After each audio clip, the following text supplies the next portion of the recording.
Okay, so finally we have the snare.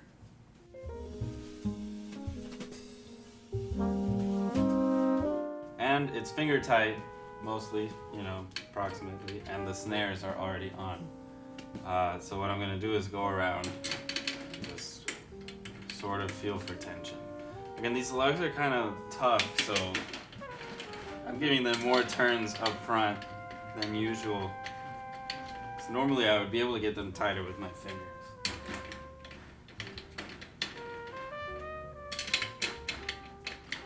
I should say these tension rods.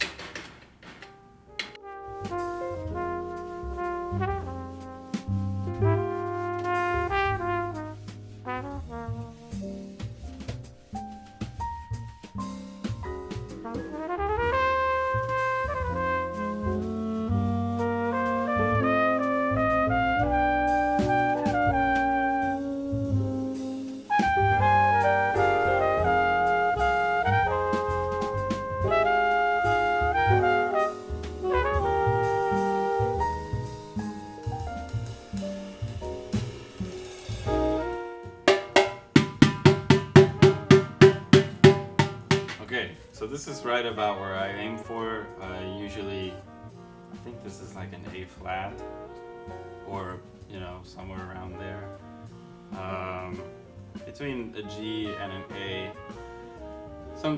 I think it depends on the snare drum. You kind of have to experiment because it's sometimes it results in having a sloshy kind of tone. So I try to avoid that. I've had some friends ask me about like how to do that, and I don't have a very solid answer. I just kind of keep trying different things until the attack with the snares on is just how I like it, and it's not like too fundamentally, it's more snappy, right? So hopefully that makes sense.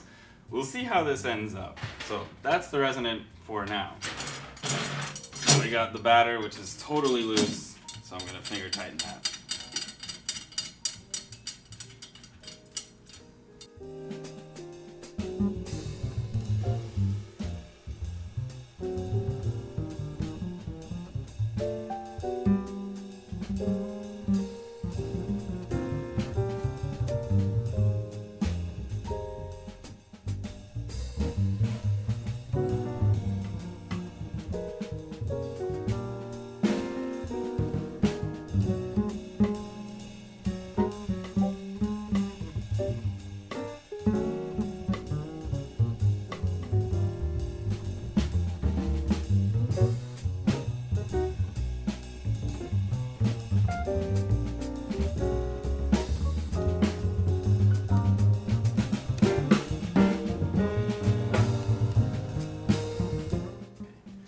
Alright, so we have a finger tight batter head on the snare. I usually give this one a push before I start cranking it up because I find these to be the most obvious if they're not seated properly. And you get some nasty, like, you know, there's the, I don't know how to explain this. There's another overtone. There's the overtone series, so there's a lot of overtones. And one of them is a lot more difficult to control, and when you don't do this right, and sometimes it's a bad drum head, but when you don't do this right, you have a better chance of ending up in that position where the head is tuned up and you're just like not getting an even pitch. So let's crank it up. So if that happens, then I'll explain it. Hopefully it won't though.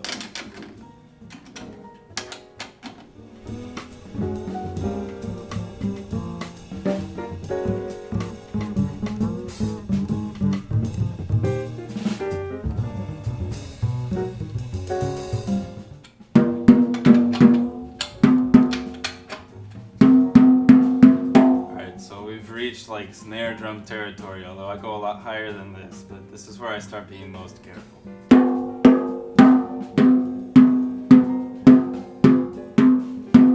That's pretty even.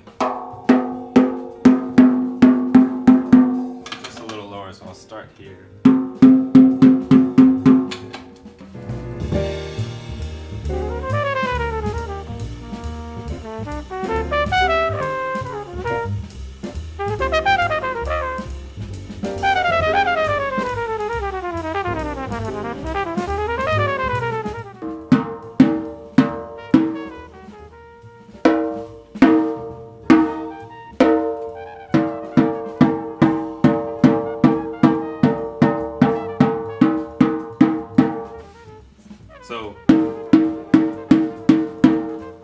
What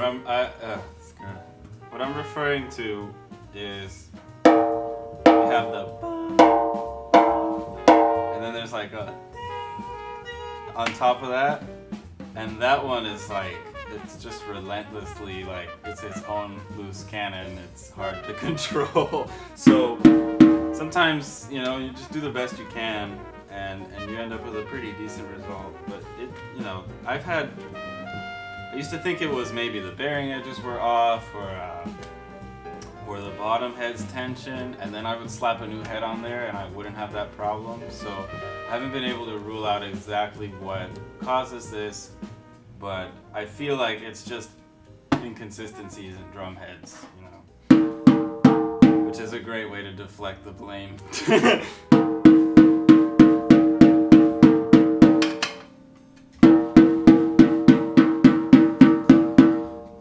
But it should be said, at the end of the day, if you hit consistently, then it's not going to be very noticeable at all. So, as long as you're accurate with your snare drum playing. So this is about where I would have it. Let's see. You can hear that tone is pretty short. I'll hit it with a stick. It doesn't sustain very long, and that's kind of what I want. Usually when you add the snares, you end up with a good result that way. And I like a pretty tight snare tension. Just before your tiny taps start to choke out. But you're still getting a snare response there.